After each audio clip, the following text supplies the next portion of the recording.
আজি আপোনালোকৰ মাজলৈ মই কলপচলাৰ ৰেচিপি লৈ আহিছোঁ। তো আহক ষ্টাৰ্ট কৰোঁ।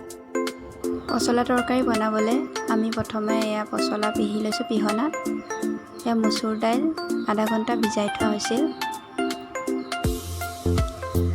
আৰু আদা পেষ্ট, নহৰু পেষ্ট, শুকান জলকীয়া, জালুক জিৰা আৰু তেজপাত। এইখিনি সামগ্ৰী লাগিব আমাক। কেৰাহী গৰম হৈছে, এতিয়া তেল দিম।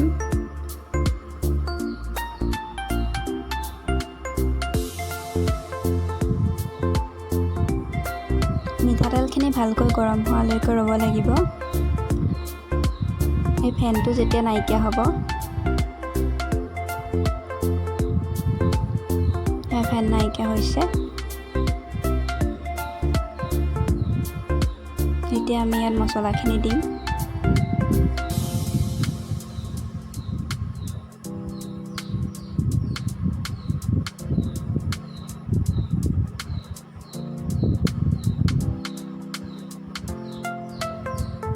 এইখিনি ভালকৈ লৰাই ল'ম।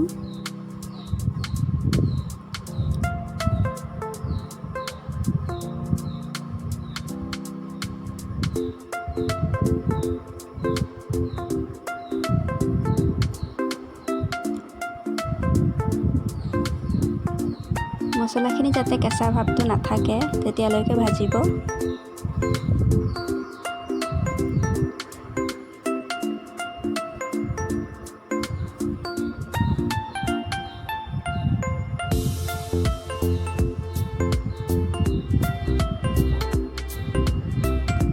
ভাজা হৈ গৈছে, এতিয়া ইয়াত পচলাখিনি দিম।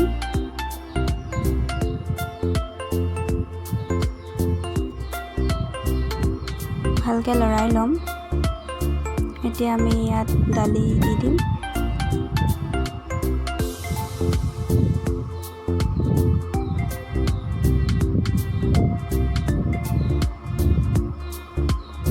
ভালকৈ সিজালৈকে এইখিনি ভাজি থাকিব লাগিব। এতিয়া নিমখ দিম সোৱাদ অনুসৰি, হালধি,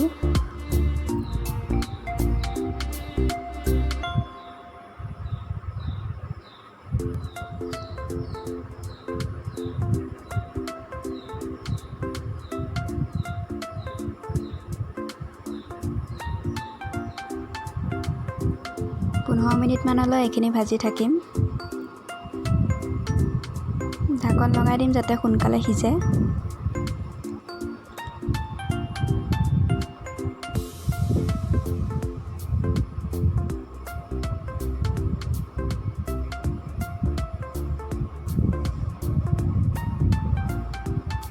মাজে মাজে লৰাই থাকিম।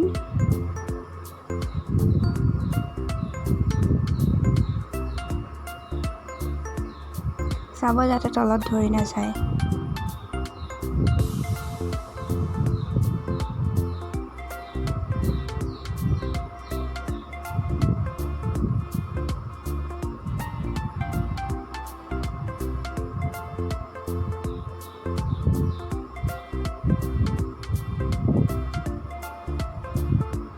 ভালদৰে লৰাব।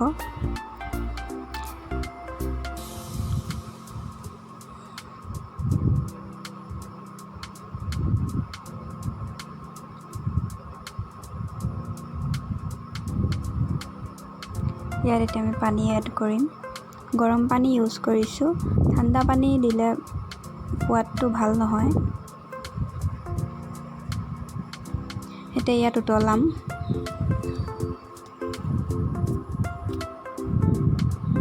দহ 15 মিনিট উতলাম।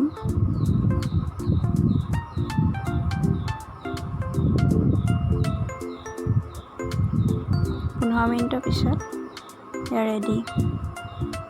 এয়া দেখিছে, মই বাতিত উলিয়াই দিছোঁ। ৰেডি। হেল্ল', মোৰ ভিডিঅ'টো চাই কেনে পালে নিশ্চয় কমেণ্ট বক্সত জনাব আৰু মোৰ চেনেলটো লাইক, শ্বেয়াৰ এণ্ড ছাবস্ক্ৰাইব কৰিব। আকৌ লগ পাম এটা নতুন ভিডিঅ'লৈ।